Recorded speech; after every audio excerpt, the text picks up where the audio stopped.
안녕하세요. 예. 자, 잘 보냈어요? 자, 오늘은 이제 6주차 수업이고요. 자, 오늘 건축법 마무리 짓고 그리고 주택법 이어서 보겠습니다. 자, 확인학습 문제 먼저 한번 맞춰보죠. 자, 우리 저번주에 건축법의 적용 대상 행위부터 봤고요. 자, 1번에 건물의 용도와 그 시설군의 연결로 틀린 것은, 자, 우리 건물의 용도, 이 용도 변경을 하기 위해서 시설군 9개 순서가 핵심이죠. 자산 전문, 영교, 근주기. 그 맨 밑에 기타 시설군. 자, 여기에는 동시무 관련시설 하나밖에 없죠. 저희 묘지 관련시설은 기타 시설군이 아니고 산업 등 시설군, 제일 많은 거예요. 산업 등 시설군에 포함이 되고요. 그래서 자산 전문, 영교, 근주기. 맨 밑에 기타 시설군에는 동시무 관련시설, 그거 하나 있다. 기동 이렇게 외워두면 되죠. 그 다음에 이번에 특별시하고 광역시에서 층수가 21층 이상이거나 연면적 합계가 10만 제곱미터 이상, 자, 이런 대형 건물 건축하려면 특별시랑 광역시한테 직접 허가받아야 돼요. 다만 대형 건물이라도 파급 효과가 크지 않은 거, 공장과 창고는 제외. 항상 공장하고 창고 빠진다고 염두하셔야 돼요. 그 다음에 3번, 국토부 장관이나 시도지사가 건축허가 제한하는데 이 제한 기간은 2년 이내가 원칙, 다만 1회 1년 연장할 수가 있죠. 그래서 2년에 1년 연장, 최장 3년까지 건축허가 못 내주게 제한할 수가 있고요. 4번에 건물과 대지의 공유자 수 100분의 80% 이상의 동의를 받고, 그 동의한 공유자의 지분합계가 전체 지분의 80% 이상, 그래서 한마디로 80% 이상 공유자의 동의받으면 건축허가 받을 수가 있고요. 건축허가 받은 건축주는 동의하지 않은 나머지 공유자에게 그 지분을 팔고 나가라, 시가로 매도 청구할 수가 있죠. 그래서 매도 청구는 항상 공익사업 아니니까 가격은 시가입니다. 시가로 매도 청구할 수가 있죠.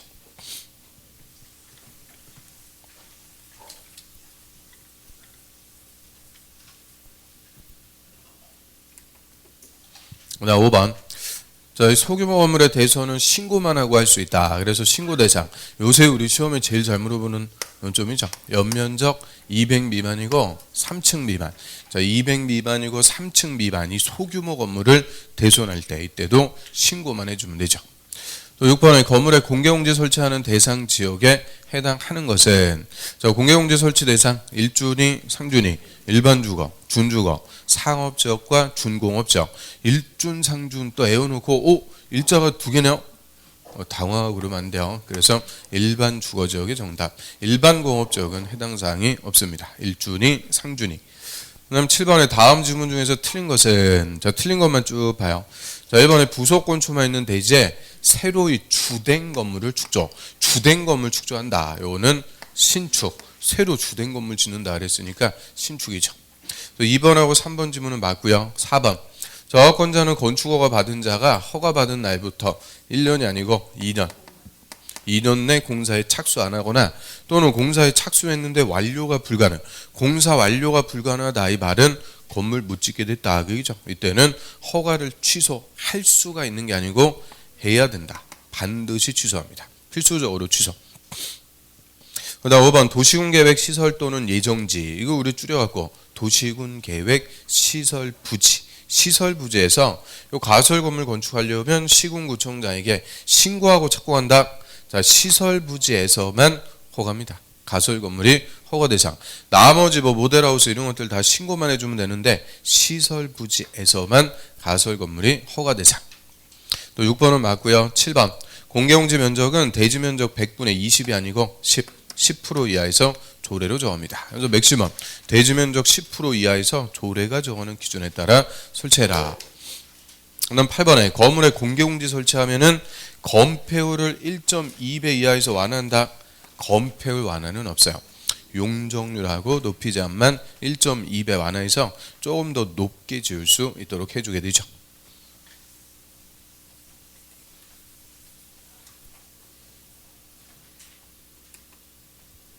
그 다음 9번. 건물의 대지는 4m 이상 도로에 접해야 된다. 근데 차만 다니는 거 안 돼요. 보행을 할 수 있는 도로에 접해야 된다. 이거 우리 접도무다라고 하는데 4m가 아니고 2m. 2m 이상이 도로에 접해야 되죠. 그래서 원칙적인 접도 의무. 건물의 대지는 너비가 4m 이상짜리 도로에 2m 이상을 접하는 거죠. 그 다음 10번은 맞고요. 11번 건물과 담장은 지표면 위 아래 부분에서 건축선의 수직면 넘어가서는 안 된다. 수직면 월선 금지. 건축선 수직면 넘어가면 안 되는데 어디는 넘어갈 수 있어요? 아래. 지표 아래. 지하는 도로보호의 목적이 없으니까 건축선 넘어갈 수 있다. 예외가 있죠. 위 아래. 이게 틀렸어요. 위 아래. 노래가. 그 다음에 12번은 맞고요. 그 다음에 13번 지하층은 건물의 바닥이 지표면 아래에 있는 층인데 그 바닥에서 지표면까지의 평균 높이가 해당 층 높이의 3분의 1이 아니고 2분의 1 이상인 층이죠. 즉 그 층 높이의 반 이상만 지표 아래에 있으면 반지하라고 그러죠. 반 이상. 그 다음에 14번에 바닥 면적은 건물 외벽 중심선의 수평 투영 면적을 한다. 뭐 틀렸어요? 자, 이거는 바닥 면적이 아니고 건축 면적. 저번 주에 중간판 했을 때도 다 틀린 거죠. 또 물으면 또 틀려요. 의의가 이게 제일 약하단 말이에요. 의의가. 그래서 건물 외벽, 제일 바깥벽, 외벽 중심선의 수평 면적은 건축 면적, 건축물의 면적, 건축 면적이라고 하고요. 바닥 면적이라는 것은 각 층이나 일부의 면적을 지칭하는 거죠. 각 층 또는 일부의 벽이나 기둥의 중심선의 수평 면적. 그 다음 15번 층의 구분이 명확하지 않은 건물은 높이 4m마다 한 층으로 보고 층수를 산정하고. 자, 여기까지는 좋았어요. 그래서 건축법에서는 한 층의 높이를 4m. 근데 다음에 건물의 부분에 따라 층수가 다르면 가중평균 층수가 아니고 가장 많은 층수, 가장 많은 층이 그 건물의 층수가 됩니다.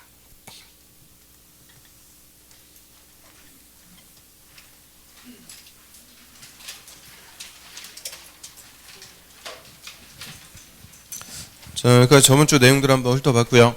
자, 오늘은 205페이지, 요약집 205페이지, 네, 건축법 요소 보겠습니다.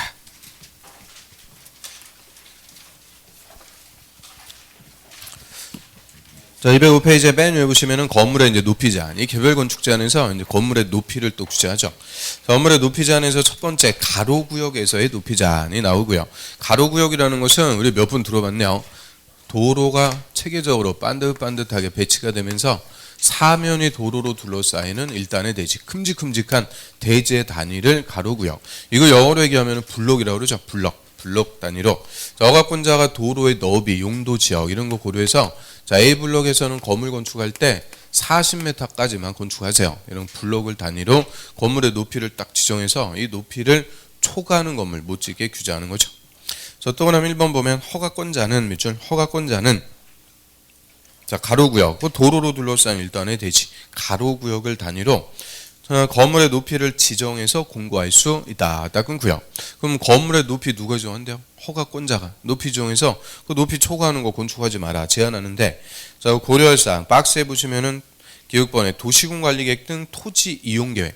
자, 요게 용도지역이에요. 용도지역이 주거지역이냐 상업지역이냐 용도지역별로. 또 니은 그 가로구역에 접하는 도로의 너비, 요걸 전면도로의 너비. 이 도로가 넓을수록 높게 올라갈 수 있죠. 그래서 도로의 너비. 또 디귿번에 가로구역의 상하수도 같은 간선시설의 수용능력. 상하수도 이런 간선시설이 돼야 건물 크고 높게 지을 수가 있죠. 이런 것들 고려하고 블럭을 단위로 해서 허가권자가 높이를 지정해서 제한할 수 있는데요. 또 하나 2번 허가권자는 같은 가로구역이라도 건물의 용도 또 하나 형태 또 하나 용도별로 형태별로 높이를 다 다르게 정할 수 있다. 자, 요게 또 몇 번 물어본 지문. 그래서 허가권자는 같은 가로구역에서는 건물의 높이 다르게 정할 수 없다. 그러면 틀려요. 같은 가로구역이라도 용도별로 형태별로 다 다르게 정해서 제한할 수가 있죠. 또 하나 3번에 특별시장 광역시장 밑줄 은 도시관리를 위해서 필요하면 가로구역의 건물의 높이를 특별시, 광역시 조례로 정할 수 있다. 그럼 우리 허가권자가 높이 정할 수 있다고 그랬죠? 특별시장하고 광역시장은 허가권자예요, 아니요? 허가권자죠. 그래서 특별시장, 광역시장도 높이를 정할 수 있는데 통일성이라고 그래요. 통일성. 우리 서울특별시의 강남구, 서초구, 송파구 높이가 다 달라버리면 좀 혼란스럽죠. 그래서 통일성을 위해서 필요하면 특별시, 광역시 조례로 건물의 높이도 딱 지정해갖고 제한할 수가 있죠. 그다음 밑에 가로 2번 절차. 허가권자는 가로구역별 건물의 높이를 지정하려면 지방건축위원회 심의 밑줄 건축위원회 심의 거쳐야 된다. 그래서 높이 지정해서 제한, 항상 못하게 제한할 때는 뭐를 고치는 거냐? 심의 다 고쳐갖고 높이 지정해서 제한할 수가 있죠. 자, 하루구역의 높이는 뭐 그 정도 하고요. 그 밑에 1조권을 위한 높이 제한. 자의 별표. 자, 높이 제한에서는 1조 등의 확보를 위한 높이 제한. 요게 핵심이고요. 자, 우리 1조권이라는 게 뭐예요? 햇빛 받는 권리. 햇빛 받는 1조권을 위해서 건물의 높이를 제한하고요. 요거는 체계를 알고 있는지 체계를 물어봐요. 뭐 숫자 이런 게 중요한 게 아니고 체계. 그럼 일단 전용 주거, 일반 주거죠. 우리 주거 지역은 가장 기본적인 건물, 주택의 1조권을 위해서 모든 건물에 대해서 높이 제한합니다. 모든 건물. 그 건물이 뭐냐? 뭐 동사무소가 됐든 뭐가 됐든 관계없어요. 모든 건물의 1조권에서 높이 제한하는 지역이 어디다? 전용 주거, 일반 주거죠. 그러면 전용 주거, 일반 주거 지역에서 원칙 건물 건축할 때는 정북이죠. 정북 방향 인접대지 경계선으로부터 자, 일정 거리 이상 띄어서 건축합니다. 띄어서 건축하는 것을 이격시킨다 그래요. 이격. 이거 뒤집어 갖고 읽으면 뭐라고 읽어요? 격리시킨다 그러죠. 격리. 우리 확진자. 아무튼 확진자 격리한다. 뭐 그런 말 하듯이 이격이 격리 똑같은 거에 띄어야 된다. 그래서 북쪽으로부터 띄어갖고 건축해라. 그 얘기인데 이게 높이에 따라서 이제 나눠지죠. 높이가 9m 이하일 때는 1.5m 이상, 9m를 초과하는 높이일 때는 그 높이의 2분의 2 이상 북쪽으로부터 띄어갖고 건물 건축하래요. 이게 원칙. 자, 음면 보면 1번지, 2번지, 3번지 일반 주거지역입니다. 이쪽이 남쪽, 이쪽이 북쪽. 남쪽에서 이제 해 떠갖고 이렇게 비치게 되니까 자, 옛날에 우리 주거지역, 이 주택가 조성할 때 건물을 남쪽에다 붙일까요? 북쪽에다 붙일까요? 한번 찍어보면 남쪽, 북쪽 어디다 붙인다? 북쪽에다 붙이는 거죠. 북쪽에 붙여갖고 창문을 이쪽으로 내니까 남향의 건물이 확보. 그래서 옛날에 조성된 주거지역은 다 건물 자체가 북쪽에다 붙여갖고 짓는 거예요. 그러면 북쪽에 붙여갖고 높게 지었다. 그럼 이 건물 때문에 북쪽 대지 1조권 다 침해된다. 그 얘기죠. 그래서 의무적으로 정북방향 인접대지 경계선. 여기서부터 일정 거리 이상 띄어갖고 건축해라. 그래서 건물 건축하는데 건물의 높이가 9m 이하입니다. 9m 이하면은 뭐 1조권 침해할 여지도 없어요. 이때는 1.5m 이상 띄워주면 되고요. 근데 9m를 초과하는 높이일 때는 그 높이의 2분의 2 이상 의무적으로 띄워줘야 돼요. 10m 하면은 5m 이상, 12m 하면 6m 이상. 그래서 이 똑같은 건물이라도 높이에 따라서 띄워야 되는 거리가 달라져요. 9m 이하인 부분은 1.5m 이상만 띄우면 되는데 9m를 초과하는 높이일 때는 그 높이의 2분의 1 대각선으로 제한받게 돼요. 그래서 그 주위에 보면은 건물이 이렇게 위에가 잘려가지고 건축되는 건물 우리가 볼 수가 있고요. 자, 이렇게 건축을 해줘야 이 건물 때문에 북쪽 대지 1조권 침해 안 된다. 그 얘기죠. 그래서 의무적으로 정북으로부터 높이에 따라서 일정 거리 이상 띄어서 건축합니다. 여기까지 원칙 한번 볼까요? 자, 205페이지 그 밑에 또 가로 1번에 전용 주거, 일반 주거 그 옆에다 땡땡 모든 건물 자, 여기다는 모든 건물 하나 써두시고 건물이 뭐냐 관계없어요. 1조권에서 높이 제한하는 지역 전용 주거, 일반 주거 그 또 하나면 1번이 원칙 정북방향으로 이격 이격이라는 말 이제 알겠죠? 이격이 뭐라고요? 띄어야 된다. 아, 이 어려운 말도 알아요. 그래서 전용 주거, 일반 주거 지역에 건물 건축할 때는 건물 각 부분을 정북방향, 정북 또는 정북방향 인접대지 경계선으로부터 다음 범위에서 조례가 정하는 거리 이상 띄어갖고 건축해야 된다. 그래서 박스에 높이가 9m 이하인 부분일 때는 1.5m 이상 9m 초과할 때는 그 높이의 2분의 2 이상 북쪽으로부터 띄어라. 그래서 그 위에 그림 깔끔하게 그려놨죠. 북쪽으로부터 띄어가지고 타인의 1조권 침해하면 안 된다. 이게 원칙입니다. 다음 페이지 넘겨보세요. 또 하나 2번 그거는 예외입니다. 예외. 다음에 해당하면은 건물의 높이를 정남 또 하나 정남 방향 인접대지 경계선으로부터 거리에 따라서 일정한 높이 이하로 할 수 있다. 그럼 다음에 해당할 때는 정남 방향 인접대지 경계선으로부터 거리 요 거리에 따라서 일정한 높이 이하로 할 수 있다. 거리에 따라서 높이 이하로 할 수 있다. 이거 반대 해석하면 높이에 따라서 일정 거리 이상 뛰어갖고 할 수 있다. 똑같은 말이에요. 표현만 다르게 쓴 거예요. 그럼 다음에 해당할 때는 남쪽을 기준으로 뛰어갖고 할 수 있다. 그 얘기인데 박스에 보면 기획번 택지개발지구 택지개발지구가 뭐예요? 신도시 개발 대지조성사업지구는 아파트 단지 개발, 아파트 단지. 도시개발구역, 신도시, 정비구역, 구도시 재개발. 이게 다 무슨 개념이냐? 새로 개발하는 개념이죠. 신도시 개념. 그래서 신도시 개념에서는 정북이 아니고 정남을 기준으로 띄어갖고 할 수 있다. 즉 건물을 남쪽에다 붙인다. 그 얘기고요. 이 남쪽에다 붙이는 이유는 저 남쪽에다 붙여야 내 건물의 그림자가 나에 대지해지는 거죠. 타인의 일조권을 그만큼 침해 안 하는 거예요. 그래서 옛날에는 무식하게 일조권 개념이 없으니까 북쪽에다 붙여갖고 남의 일조권을 침해한다며. 그래서 의무적으로 북쪽으로부터 띄어서 건축해라. 근데 아예 신도시 개발할 때는 이제 북쪽에다 붙이는 게 아니고 건물을 남쪽에 붙여갖고 건축한다. 그 얘기죠. 그래서 남쪽으로부터 일정 거리 이상 띄어라. 이유는 남쪽에도 너무 딱 붙이면은 내 일조권 다 침해되죠. 내 일조권을 위해서 남쪽으로부터 일정 거리 이상 띄어갖고 건축하도록 하고요. 그래서 원칙은 무슨 방향으로부터 띄는 거냐? 정북. 근데 예외적으로 아예 신도시 개발할 때는 정북이 아니고 남쪽에 붙여갖고 건물을 건축하도록 하는 거죠.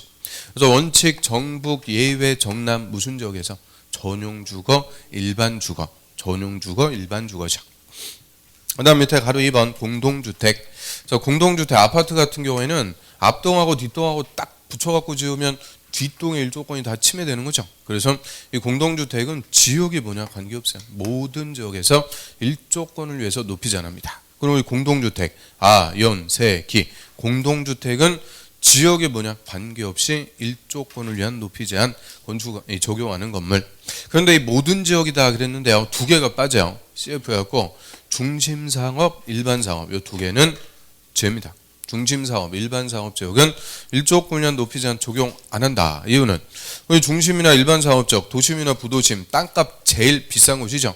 땅값 비싼 만큼 건폐율, 용적률을 제일 많이 줘갖고 토지를 고도로 이용, 즉 크고 높게 짓는 게 우선. 그래서 이 토지를 고도로 요하는 중심사업, 일반사업 여기서는 공동주택의 일조권은 적용 안 합니다. 나머지 지역이죠. 그래서 이 두 개를 제외한 나머지 지역인데 항상 이렇게 이제 문제 물어보다 보면은 정답은 딱 여기서 나오는 거예요. 그래서 여태까지 일조권량 높이 제한 두 번이나 기출인데 다 이게 정답. 그래서 중심상업, 일반상업 지역은 제외. 그래서 교재 한번 볼까요?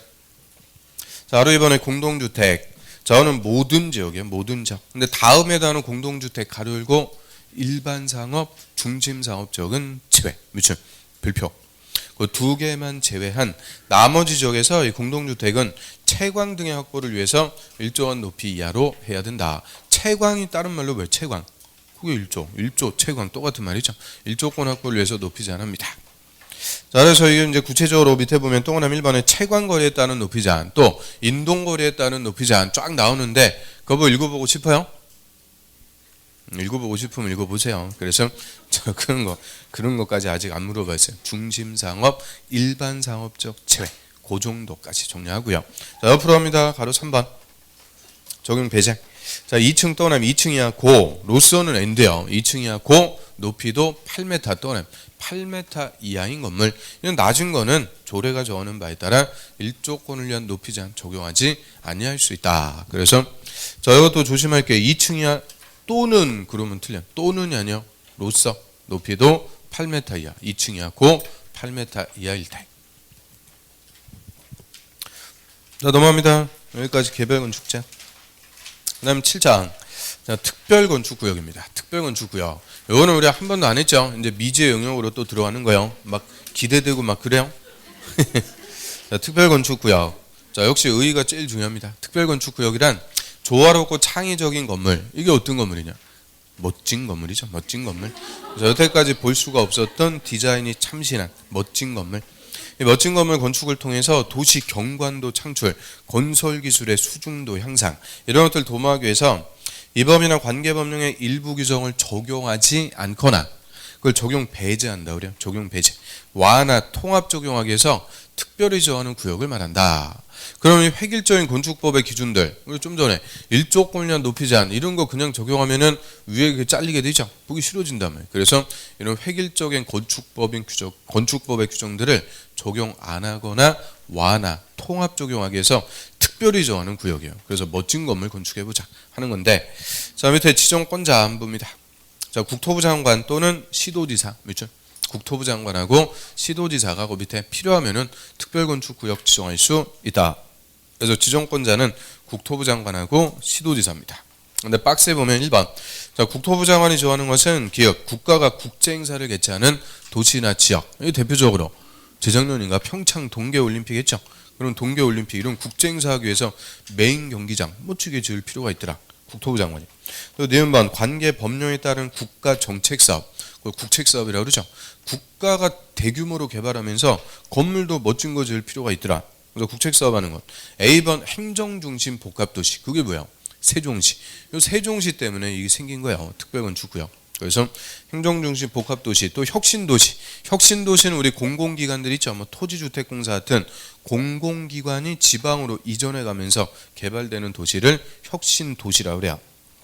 그다음 경제자유구역, 뭐 인천의 송도 같은 거, 뭐 택지개발지구도 있고 끝에 보면 그나마 우리 배운 거 도시개발구역, 그렇죠? 도시개발구역.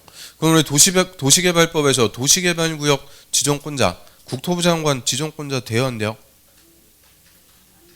되죠. 되니까 국토부 장관이 도시개발구역을 지정하면서 건물도 멋진 거 지을 필요가 있으면 그 도시개발구역에 특별건축구역도 지정할 수 있다. 그 다음 또 하나는 2번 시도지사가 지정.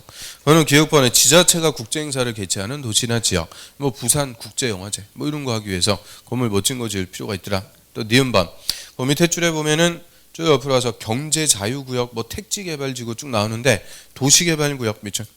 자, 도시개발구역은 원칙적인 지정권자가 누구예요? 시도지사죠. 시도지사.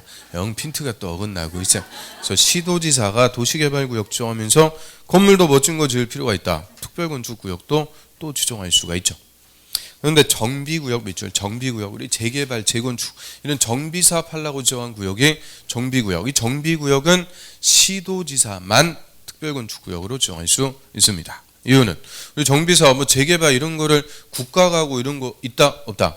없다 그랬죠. 정비사업은 철저하게 누가 하는 거냐? 지자체가. 그래서 국토부 장관이 정비구역에 특별건축구역 지정하고 이런 건 없어요. 시도지사가 정비구역 지정하면서 특별건축구역도 지정할 수가 있죠. 자, 그래서 지정 대상들 쫙 봤는데 이거 우리 기본 소명 한 바닥이요. 쫙 나오는 거 엄청 많아요. 근데 그런 게 중요한 게 아니고 그 밑에 제외. 그거에다가 그 지정 대상 하나씩 띄껴주는 거죠. 그래서 지정 제외. 다음에 해당하는 지역 등에는 절대 특별건축구역을 지정할 수 없다. 절대 지정할 수가 없다. 딱 몇 개냐? 4개. 그래서 그 4개에다가 위에 거 하나 딱 껴갖고 물어보는 거죠. 그래서 1번 끝에 보면은 개발 제한구역, 개자에다 또 하나. 개발 제한구역 소위 그린벨트, 그러죠. 그린벨트, 개발 제한구역. 그다음에 2번은 끝에 자연고원입니다. 자연고원, 자자 또 하나. 자연고원은 저 설악산, 지리산 국립공원 생각하시면 돼요. 국립공원, 자연공원. 그다음에 3번에 접도구역, 그 끝에 접도구역, 접자에다 또 하나. 접도구역이라는 것은 도로를 미리 지어하는 거예요. 우리 시골 같은 데 하면은 개발되면서 도로 확장할 필요가 있겠죠. 그러니까 도로 부지를 미리 잡아두는 것을 접도구역. 그래서 접도구역은 나중에 도로가 될 곳이다 이렇게 생각하시면 돼요. 그러면 도로가 될 곳인데 거기다 건물 짓고 개발할 수 있다 없다? 없어요. 접도구역도 일체 개발 못하는 곳이에요. 그 다음에 4번 끝에 보면 보전산지, 보자에다 또 하나. 보전산지는 백두대간의 산줄기, 태백산맥, 소백산맥 뭐 이런 거 생각하시면 되죠. 그럼 동그라미 1, 2, 3, 4 4개 읽어봤는데 다 결론은 개발할 수 없는 것. 개발할 수 없으니까 건물도 못 짓는 것. 이런 데다가는 특별건축구역도 지정할 수 없습니다. 그래서 악을 졌다면 계자접보, 계자접보. 말 안 돼도 할 텐데 몇 번 읽으면 말 돼요. 그래서 계자접보 딱 4개. 개발할 수 없는 곳은 특별건축구역도 지정할 수 없습니다. 그 다음에 옆에 줄 와볼까요? 네, 가로 5번 해제. 자, 국토부 장관이나 시도지사가 특별건축구역도 해제해버릴 수 있는 사유가 있어요. 자, 박스에 1, 2, 3, 4 공교롭게 해도 4개인데 그 중에서 1번, 2번 읽으면 되고 3번. 자, 특별건축구역 지정한 날부터 5년이요. 5년 동안 5년 내 그 목적에 부합하는 멋진 건물 착공이 이루어지지 않았을 때, 그럼 멋진 건물 지어봐라 지어있는데 5년이 지날 때까지 착공도 안 했다. 이 말은 안 짓는다 그죠? 해제해버릴 수 있습니다. 그래서 이 특별건축구역은 지정해주면 몇 년 내 착공해라. 5년. 착공기간 5년 준다는 거예요. 5년 내 착수 안 하면 해제해버릴 수 있다. 그럼 얘는 착공기간 5년. 왜 5년 줘요? 특별하니까. 그래서 딱 들었어요. 특별하니까 5년. 그래서 5년 내 착공 안 하면 해제해버릴 수가 있죠. 그다음에 특별건축구역에서 이제 멋지게 건축할 수 있게끔 건축법에 각종의 특례를 주는 거예요. 뭐 적용 안 하거나 완화, 통합 적용한다. 특례를 주는데 그 특례를 적용해서 건축할 수 있는 건물 그 밑에 보면 박스에 1번 국가나 지자체 밑줄 국가나 지자체가 건축하는 거 이게 저 정부종합청사 우리 세종시에 정부종합청사 멋지게 지어놨죠. 역기획자로 해갖고 물론 본 적은 없어. 아무튼 그래서 국가나 지자체가 건축. 또 2번 공공기관 밑줄 공공기관 토지주택공사 같은 공공기관이 건축하는 건물. 그럼 1번하고 2번 국가나 지자체 공공기관 얘들 묶어갖고 공공이죠. 공공이 건축할 때 특례를 준다 그 얘기입니다. 우리하고는 별 관계가 없어요. 그래서 공공이 건물 지을 때 좀 멋진 건물 지을 수 있게끔 지정하는 게 특별건축구역. 자, 이 정도 하고요. 넘어갑니다. 211페이지 8장의 건축협정. 자, 이 소유자가 우리 건물 이렇게 건축합시다. 지들끼리 협정을 맺어갖고 협정을 체결한 대로 건축하도록 함으로써 사전적으로 건축 분쟁을 방지한다 그래. 건축 분쟁을 미연에 방지하고요. 그 협정 체결한 대로 건물 건축하면은 각종의 특례, 인센티브 줘요. 그래서 건축 협정 체결을 유도하고요. 그래서 4년 전에 이게 신설된 제도인데 그 27회 때도 한 문제, 28회 때도 한 문제. 근래 그냥 두 번 또 단독 기출이죠. 자, 협정 체결 대상. 먼저 토지 또는 건물 소유자 또는 지상권자 등 대통령령이 정하는 자가 없어요. 고자들 토지 소유자, 건물 소유자, 지상권자 얘들 묶어갖고 소유자 등. 소유자 등은 전원의 합의, 전원 또는 전원의 합의로 다음에 다른 지역에서 건물의 건축, 대선, 리모델링에 관한 협정, 건축협정을 체결할 수 있다. 그럼 이게 27회 때 정답이죠. 자, 건축협정 체결할 수 있대요. 소유자 전원의 합의, 만장일치. 한 명이라도 반대하면 안 돼. 전원의 합의로 협정을 체결할 수 있다. 전원의 합의. 어디서요? 박스에 기억. 지구단위 계획구역. 지구단위 계획구역에 관한 니은번. 정비법에 따른 주거환경 개선사업. 주거환경 개선사업을 시행하기 위한 정비구역. 그리고 정비사업 하려고 정하는 게 정비구역이죠. 정비사업 세 가지. 주거환경 개선사업, 재개발사업, 재건축사업. 근데 재개발, 재건축은 해당 사항이 없습니다. 주거환경 개선사업. 우리 소위 주거환경 개선사업은 어디 개발한다 그래요? 달동네. 이 달동네 개발하기 위한 주거환경 개선사업. 그 다음 디귿번은 또 끝에 존치지역도 있고요. 리을번은 끝에 도시재생 활성화지역. 또 공교롭게 따 몇 개냐? 4개요. 그래서 그런 데서 소유자가 건축협정 체결할 수 있다. 꼬만 거 껴줄 수 있는데 막 바꿔줄 거 딱 보이죠? 그 니은. 주거환경 개선사업을 재개발사업 이렇게 바꿔주면 틀려요. 주거환경 개선사업. 그러면 그 기획번에 지구단위 계획구역이나 니은번에 정비구역 이런 데는 건물 많이 짓는 거예요? 조금 짓는 거예요? 많이 짓는 곳이죠. 건축 분쟁 이런 것도 많으니까 소유자가 협정 맺어갖고 원만하게 건물 건축하도록 유도를 하는 거죠. 그 다음 밑으로 합니다. 그 밑에 미음번 보세요. 미음. 박스에 미음번. 자, 그럼 소유자가 지들끼리 협정 체결했다. 효과 발생하는 건 아니고요. 행정청의 확인 감독. 인가를 받아야 돼요. 인가 받아야 일정 효과가 발생하죠. 그래서 미음번에 그 밖에 시도지사 및 시군구청장 얘들 밑줄 시도지사 시군구청장 가로 열고 건축협정 인가권자 이게 써있죠.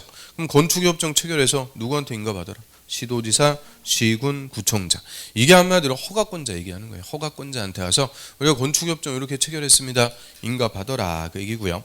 그래서 밑으로 하셔갖고 가로 2번 동그라미 1번의 협정 체결자 또는 협정 운영의 대표자는 건축협정서 작성해서 인가권자에게 인가받는다. 그래서 인가권자는 시도지사, 시군, 구청장입니다. 그리고 이때 인가 신청을 받은 인가권자는 인가하기 전에 역시 건축연의 심의 다 거쳐야 됩니다.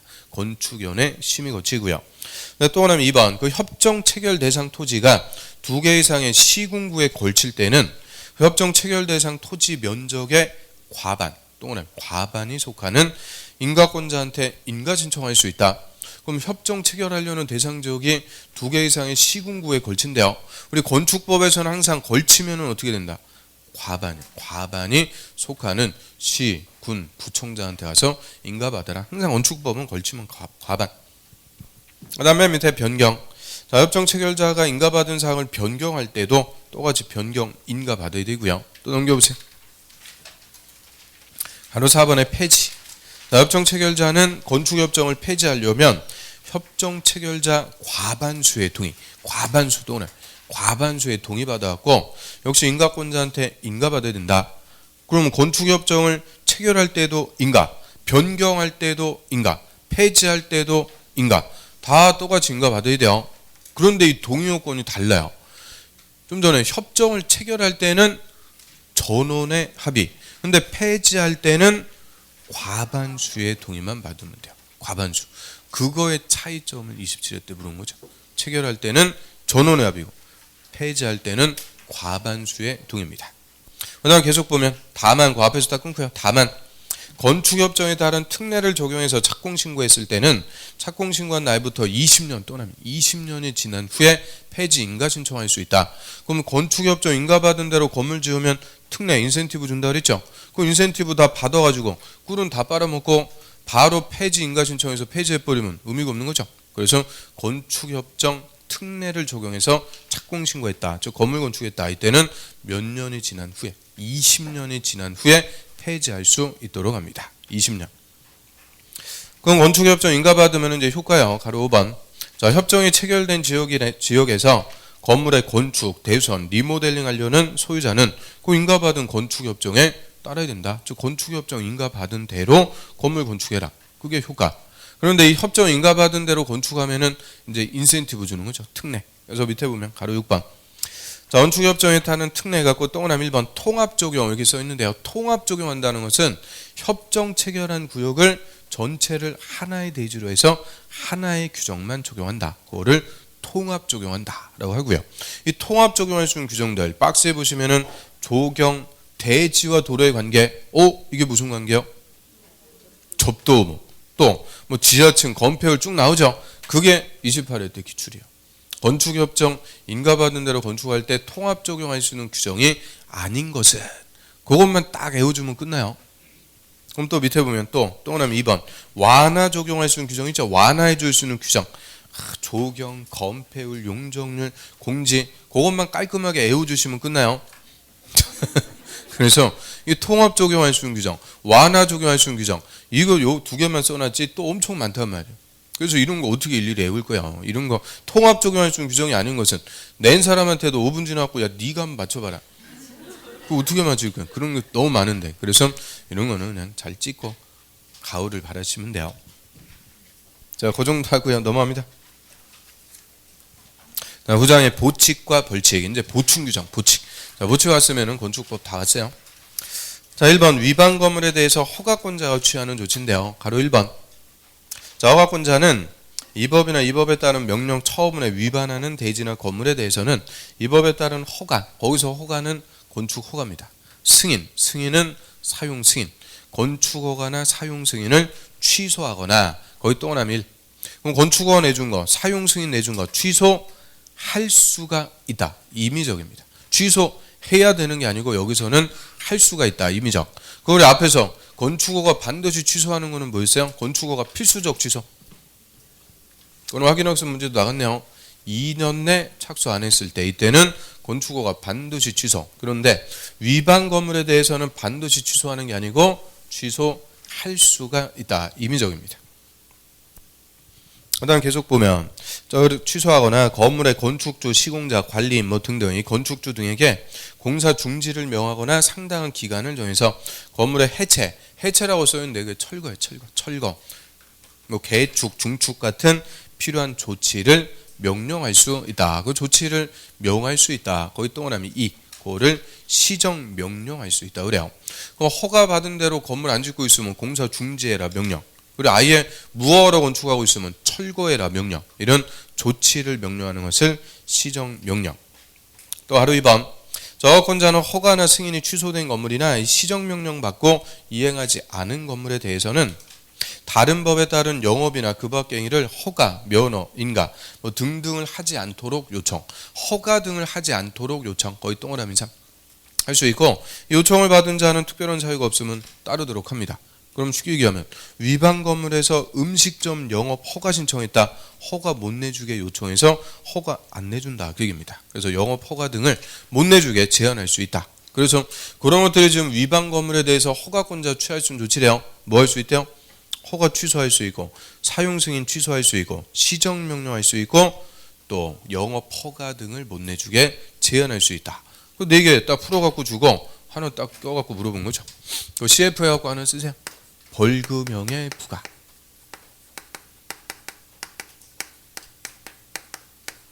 X. 그래서 벌금형의 부과. 이거는 허가권자가 위반 건물에 대해서 취할 수 있는 조치가 아닙니다. 그걸 허가 무허가로 건물 건축했다. 건축법 위반 처벌하죠. 도시지역에서 무허가로 건축하면 3년 이하의 징역 또는 5억 원 이하의 벌금. 이 형벌을 부과하는데 이 징역형이나 벌금형 이런 것들은 행정 형벌이라고 그래요. 그럼 형벌을 부과하는 거 이거는 누가 부과하겠어요? 형벌은 판사가 재판해 갖고 부과하는 거죠. 판사가. 그래서 일개 허가권자 행정청이 부과한다 그러면 안 돼요. 그래서 벌금형이든 징역형이든 형벌을 부과하는 것은 허가권자의 조치가 아닙니다. 그 다음 거 밑에 보시면은 이행강제금. 자, 얘는 별표. 자, 이행강제금. 자, 이건 우리 농지법에서도 한번 봤죠. 농지 처분 명령 받고 이행하지 않으면 처분 명령을 강제하기 위해서 이행강제금 부과한다. 몇 프로 부과했어요? 이행, 2자니까 20. 아직 살아있네요. 그래서 이행강제금 부과하는데, 자, 이행강제금 우리 이제 건축법에서 제대로 배우는 거죠. 자, 이행강제금은 성격이 집행벌, 집행자금과 관련된 벌칙이다라고 해서, 자, 요거는 형벌이 아닙니다. 우리 형벌하고 집행벌하고 차이점, 우리 형벌은 대원칙이 일사부재리라고 그래요. 일사부재리. 거듭 처벌의 금지. 한 번 처벌한 것은 똑같은 사유로 또 처벌할 수 없다. 그래서 이 벌금형 같은 형벌은 한 번만 부과하는 거예요. 한 번만. 과거의 잘못에 대해서. 그런데 이행강제금은 집행벌이라고 해서 이 형벌이 아니죠. 그래서 일사부재리 이런 거 적용 안 합니다. 그 말은 한 번만 부과하는 게 아니고 반복 부과한다. 그 얘기죠. 일정한 금전을 반복적으로 부과함으로써 명령의 이행을 강제하기 위해서 부과하는 것을 이행강제금이라고 하고요. 그래서 이행강제금 자, 맨 밑에 부가 한번 볼까요? 가로 1번. 자, 허가권자는 위반 건물의 시정명령을 받고 그 시정기간 내 시정명령 이행하지 않는 건축주에 대해서는 밑에 줄 끝에 다음에 이행강제금을 부과한다. 그럼 이행강제금 누가 부과한대요? 허가권자가. 누구한테? 시정명령에 불응하는 건축주에게 명령의 이행을 강제하기 위해서 부과하는데요. 자, 옆에 이제 부과 금액. 자, 기획반. 자, 건물의 건폐율, 건자 동그라미, 용적률, 용자 동그라미, 초과해서 건축 또는 허가를 받지 않거나 허가 동그라미, 신고하지 않고 신고 동그라미, 건축된 경우. 자, 이 4개 위반을 우리가 중대한 위반이라고 합니다. 건축법령의 중대한 위반. 그래서 악을 졌다면 건용이 허가 신고 위반, 건폐율 초과, 용적률 초과, 무허가, 무신고, 허가 안 받고 신고 안 하고 건축했다. 그래서 건용이 허가 신고 위반, 이 중대한 위반에 시정명령을 했는데 거기에 대해서 불응할 때 이때는 이행강제금 얼마 부과하는 거냐? 땡땡. 지방세법에 따른 건물 1제곱미터당 시가표준액. 그 시가표준액은 지방세, 뭐 재산세 이런 거 부과하기 위해서 건물에 매기는 가격이죠. 뭐 공시가격 이런 시가표준액에 100분의 50, 50% 또는 50%의 위반 면적을 곱한 금액. 일단 시가표준액 50%의 위반 면적을 곱한 금액, 그거를 기준금액이라고 그래요. 기준금액. 이행강제금 부과하기 위한 기준금액. 기준금액에 다시 그 위반 내용에 따라서 다음의 비율 또는 비율을 곱한 금액에 이행강제금을 부과한다. 딱 끊고요. 다음하면 되고. 좀 읽어봤는데 뭔 말인지 알겠어요? 젠장, 이게 국어인가? 국어를 읽어도 뭐 와닿는 게 일체 없어. 그러면 건용이 허가신고 위반. 자, 여기에 이행강제금 부과할 때는 일단 그 건물의 시가표준액의 100분의 50의 위반 면적을 곱한 금액. 자, 요거를 기준금액이라고 그랬죠.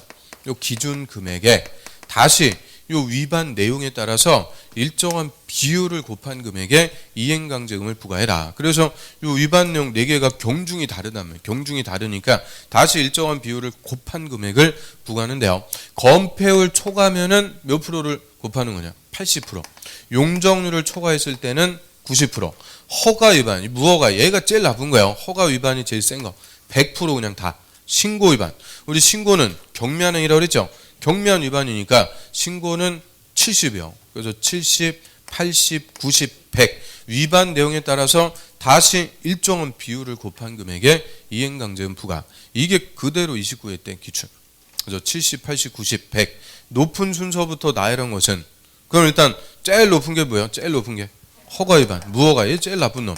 그 다음에 높은 게 용적률 초과. 두 개만 딱 알아도 그냥 맞히는 거예요. 그래서 허가 위반은 100%. 그 다음이 용적률 초과했을 때 90%. 그럼 뭔 말이냐? 한번 의미 따져보면. 자, 대지에 적법하게 건축한 3층짜리 건물이 있다 그래요. 각 층의 바닥 면적이 1000제곱미터 가정하고요. 그리고 이 건물의 시가 표준액 우리 뭐 계산하기 좋게 100만 원. 제곱미터당 100만 원. 너무 싼데. 100만 원 이렇게 딱 잡혀 있다 그래요. 근데 이 건축주가 옥상에다 옥탑을 도짓는 거예요. 옥탑을 중축하는데 이 중축하려는 옥탑의 면적이 100제곱미터입니다.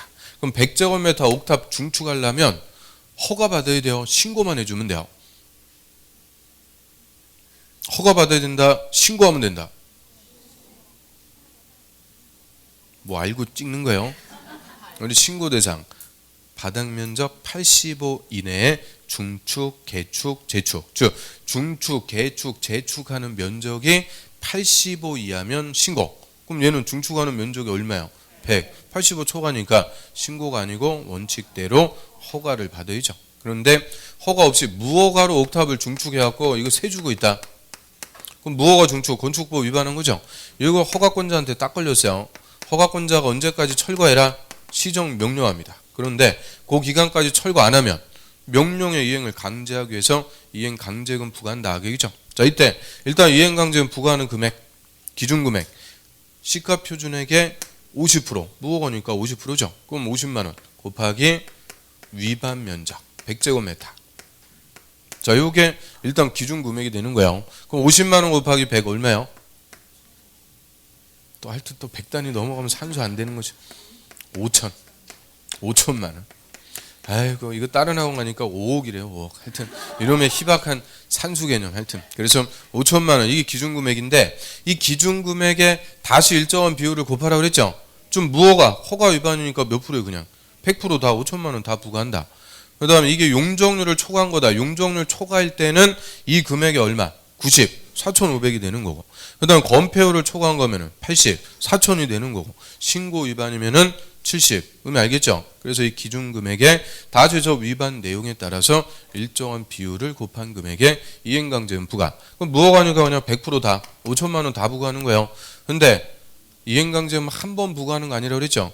반복 부과. 우리 건축법의 이행강제금은 1년에 최대 2번까지 부과할 수가 있습니다. 그럼 6개월에 한 번이니까 첫 번째 철거 명령하고 이해 안 해요. 5천만 원 부과.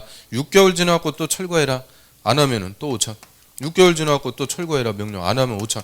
계속 부과하는 거야. 5천만 원씩. 그럼 5천만 원씩 계속 날라오는데 철거 안 할래 안 할 수가 없죠. 그래서 명령의 이행을 강제하게 해서 반복적으로 부과하는 것을 이행 강제금이라고 하고요. 또 금 납빚이 어두워져요. 자, 이거는 건축주가 내는 거예요. 건축주세요? 혹시? 납빚이 어두워질 이유가 없어요. 조물주 다음에 건물주인데 아무튼 그래서 자 그러면 이 두 번 이행강제금 부과받고 건축주가 아이고야 철거했어요. 시정명령 이행하면 이제 새로 이행강제금 부과하면 안 되죠. 새로 부과는 중지하는데 자 이미 두 번 부과한 거 이거는 이제 철거했으니까 기특하다. 취소해준다. 냈던 돈 환불해준다. 그럼 어떻게 돼요? 징수한다 그래. 징수. 그래서 이제 좀 유식하게 얘기해야 돼요. 징수. 그래서 이미 부과한 것은 징수합니다. 안 내면은 강제징수. 죽을 때까지 받아냅니다. 그래서 한 번 부과한 것은 무조건 징수합니다. 자, 그래서 이행강제 부과 금액 그 중대한 위반 이제 의미 알겠죠? 건용이 허가 신고 위반, 중대한 위반. 그다음 니은번 건물이 나머지 기타 위반 건물에 해당할 때는 그 밑에 줄 시가 표준액 100분의 10의 범위에서 위반 내용에 따라서 대통령령이 정하는 금액에 이행강제금 부과합니다. 그럼 나머지 위반일 때는 대통령령에서 요거 위반했으면 얼마, 이거 위반했으면 얼마 일일이 다 정해주니까 그게 중요한 게 아니고 그 위에 중대한 위반, 그게 핵심. 그다음 동그라미 2번 특례 연면적 60제곱미터 동그라미 60제곱미터 이하 주거용 건물. 자, 60제곱미터 이하 주거용 건물 주택 이거를 소형주택이라고 그래요. 소형주택은 두 번째 줄 중간 부가금액 2분의 1 미쳐 2분의 1의 범위에서 조례가 정하는 금액을 부과한다. 한마디로 60 이하 소형주택의 이행강제금 부과할 때는 부가금액 반으로 줄여주라는 거예요. 2분의 1 범위에서 줄여갖고 부과하도록 하고요. 그 다음 밑에 또 3번의 가중 저작권자는 영리목적의 위반, 상습적 위반 등일 때는 부가금액을 100분의 100 또는 100% 가중해서 부과할 수 있다. 딱 끊습니다. 그럼 100% 가중한다 이 말은 5천에 5천 더블로 부과한다 그 얘기예요. 가중해서 부과할 수 있다. 100%를 그냥 가중 더블 무고 더블로인가 아무튼 그 더블로 부과할 수 있는데 다만 위반 행위 후 소유권이 변경된 경우는 제외. 그렇죠? 소유권이 변경된 경우는 가중할 수 없다. 건물 새로 샀는데 야 너 상습범이니까 이행강제는 가중한다. 날벼락이요. 그래서 소유자가 바뀌었을 때는 가중할 수가 없어요. 그래서 박스에 보면 가중할 수 있는 사유 기획하고 니은은 영리 목적의 위반. 그거 읽어보시고 디귿범만 하나 볼게요. 그게 이제 상습범이라고 그래요. 동일인. 그러니까 소유자 바뀌면 안 돼요. 동일인이 최근 3년 또는 3년 내 2번 또는 2번 이상 건축법령을 위반했을 때 그럼 3년간 2번 이상 위반한 사람을 상습범 이때는 100% 가중해서 부과할 수가 있고요. 그다음 감경은 줄여준다 그죠? 줄여주는 거는 또 잘 안 물어봐요. 넘어갑니다. 그다음 하루 2번 절차 동그라미 1번에 허가권자는 이행강제는 부과하기 전에 부과 징수한다는 뜻을 미리 문서 동그라미 문서로 계고합니다. 계고한다는 것은 경고하는 거예요. 경고. 당신 언제까지 안 하면 얼마 이행강제는 부과합니다. 경고하는데 말로 하는 거 아니죠. 문서로 계고장 보낸다 그래요. 계고했는데도 이행 안 하면 이제 부과. 그래서 부과 처분. 허가권자 이행강제는 부과할 때도 부과 금액, 사유, 납부기간 등을 구체적으로 밝힌 문서 또는 문서로 합니다. 그래서 계고하고 부과 처분 이 두 개는 문서로 하는 요식행위라고 그러죠. 요식행. 그다음 동그라미 3번 반복 부과. 그게 이행강제의 핵심이에요. 저작권자는 최초 시정명령이 있었던 날을 기준으로 1년에 2회 이내 미쳐 이 범위에서 조례가 정한 횟수만큼 시정명령 이행할 때까지 반복 부과할 수 있다. 반복 부과. 그런데 이 조심할 거는 1년에 2회씩 그러면 틀려. 씩이 아니요. 1년에 2회 이내에서 반복할 수 있다 그랬지. 무조건 1년에 2번씩 그러면 또 안 돼요. 1년에 2회 이내. 그다음 동그라미 4번. 저작권자는 시정명령을 받은 자가 이행하면 새로 부과는 즉시 중지하되 딱 끊습니다. 그 이행하면 이제 이행했으니까 새로 부과하면 안 돼요. 그런데 이미 부과한 이행강제금은 징수 또는 징수한다. 자 이게 두 번이나 또 기출. 취소한다. 징수를 중지한다. 환불해준다. 다 틀려요. 이미 부과한 것은 뭐 한다고요? 징수. 안 내면은 그 밑에 강제징수. 죽을 때까지 받아냅니다. 그래서 강제징수한다.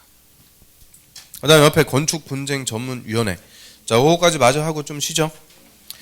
저 건물 건축과 관련해서 이제 개인 간의 분쟁들이 많이 발생해요. 대표적으로 소음 분쟁, 일조권, 조망권 이런 건물 건축과 관련해서 개인의 분쟁이 발생했다. 자, 우리 개인 간의 분쟁을 해결하는 궁극적인 방법은 뭐요? 개인의 분쟁을 해결하는 궁극적인 해결 수단. 주먹이요? 주먹이 아니고 소송이죠. 소송. 재판 걸어갖고 판사가 판결을 해주는 거예요. 네가 옳다 뭐 그러다 판결을 해주는 거죠. 그런데 소송 들어가면은 서로 원수가 되는 거예요. 돌아올 수 없는 다리를 걷는다 그래요. 그래서 소송 들어가기 전에 분쟁을 원만하게 해결하는 것을 조정하거나 제정한다 이렇게 얘기하고요. 그래서 이 건축 분쟁의 조정 등을 하기 위해서 분쟁위원회라는 것을 설치합니다. 그래서 하루 1번 건축과 관련된 다음의 분쟁의 조정과 제정을 하기 위해서 국토부에 건축분쟁전문위원회 분쟁위원회를 둔다. 그래서 박스에 동그라미 1번 건축관계자 동그라미 우리 건축관계자 하면 누구 있었어요? 건축주, 설계자, 감리자, 시공자 건축관계자 동그라미 와 끝에 보면 인근 주민 간의 분쟁 인근 주민 동그라미 이제 대표적인 거죠. 뭐 소음이라든지 일조권, 조망권 분쟁. 그다음 밑에 전문 기술자 동그라미 기술자하고 인근 주민 간의 분쟁. 그 밑에는 이제 건축 관계자와 기술자 간의 분쟁. 그래서 자, 요 세 명을 건물 건축의 삼명 관계다라고 합니다. 여기서 발생하는 모든 건축 분쟁의 조정 등을 하기 위해서 분쟁위원회를 두는데요. 그 밑에 보면 또 4번 건축 관계자 간. 그럼 건축 관계자, 설계자하고 시공자하고 쌈날 수도 있죠. 도저히 설계 도면대로 공사 못하겠다. 여기 쌈날 수도 있어요. 또 인근 주민 간. 그 왜 인근 주민끼리 또 싸우고 그래? 그 다음에 전문 기술자 간의 분쟁. 하여튼 요 3명 관계에서 발생하는 모든 분쟁에 조정을 할 수가 있는데요. 거꾸로 거기다 하나 쓰면 허가권자 X. 허가권자와의 분쟁. 이거는 분쟁 조정 등의 대상이 될 수 없습니다. 그 허가권자한테 건축허가 신청했는데 불허가 처분받았다. 그걸 사인 간의 분쟁이라고 그래요? 아니죠. 행정처분. 거기에 대해서는 행정소송을 제기하는 대상. 그래서 절대 허가권자는 분쟁 조정 등의 대상이 되지 않는다. 이게 28회 때 정답이요. 건축 분쟁 조정 등의 대상이 되지 않는 것은 딱 개념만 알고 있으면 그냥 맞추라고 주는 거. 그래서 절대 분쟁 조정의 대상이 안 되는 게 누구라고요? 허가권자. 사인 간의 분쟁을 조정 등을 하는 거죠. 자, 밑에 바로 2번 신청, 조정 신청이라는 것은 당사자 중 한 명 또는 한 명 이상이 하고 딱 끊고요. 재정 신청이라는 것은 당사자 간에 합의로 한다.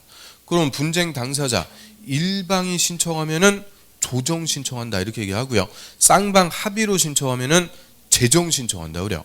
그럼 조정하고 재정 뭐가 더 중요한 걸까? 재정, 합의 신청하는 우리 소송 가지 말고 원만하게 해결해 보자. 합의로 신청하는 재정이 더 중요한 건데 우리는 조정을 딱 기준으로 잡아요. 조정, 일방 신청. 밑에 기간, 분쟁위원회는 조정 신청 받으면 60일 또는 60일 내 딱 끊고 재정 신청 받으면 120일 내 절차를 마친다. 그래서 재정 기간이 2배죠. 또 중요한 거다 그 얘기인데 조정을 딱 기준 60일. 그다음 밑에 위원회도 조정은 3명 또는 3명의 위원으로 구성되는 조정위원회가 하고 딱 끊고요. 재정은 5명의 위원으로 구성되는 재정위원회가 한다. 그럼 대부분 재정은 조정의 2배라고 그랬죠. 그런데 여기서는 또 6명 그러면 안 되고 5명. 6명이면 3대3 또 갈려갖고 이게 결론 안 나. 그래서 5명. 그거 좀 조심하시면 돼요. 그래서 조정은 일방 신청, 조정 기간은 60일, 조정위원은 3명. 이거에 2배가 되는 게 재정인데 재정위원은 6명이 아니고 5명. 그것만 딱 조심하고요. 그다음 또 4번 조정위원회, 재정위원회 회의는 구성원 전원 또는 전원의 출석으로 열고 과반수 찬성으로 의결합니다. 자, 이거를 구성원 과반수 찬성으로 열고 과반수의 찬성으로 의결한다. 이렇게 또 바꿔갖고 그럼 조정위원은 몇 명이었어요? 3명.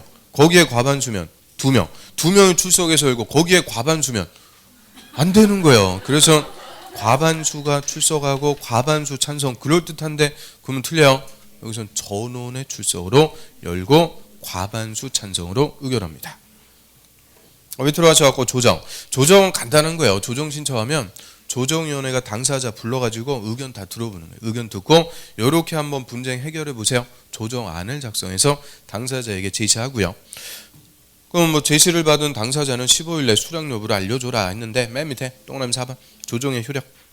자, 당사자가 조정안을 수락하고 조정서에 기명 날인 사인하면 당사자 간의 조정서와 동일한 내용의 합의 동그라미 합의가 성립된 걸로 본다. 이걸 판결과 동일한 효과가 있다. 틀려요. 판결이 될 수가 없고 그냥 지들끼리 뭐 한 거밖에 안 되냐. 합의 본 거밖에 안 되는 거예요. 합의가 성립된 걸로 본다. 이유는요. 처음에 조정은 소송 들어가기 전에 분쟁을 원만하게 해결하기 위한 절차를 했죠. 절대 조정을 수락했다고 판결이 될 수가 없는 거예요. 그냥 지들끼리 뭐 한 거밖에 안 되는 거냐. 합의 본 거밖에.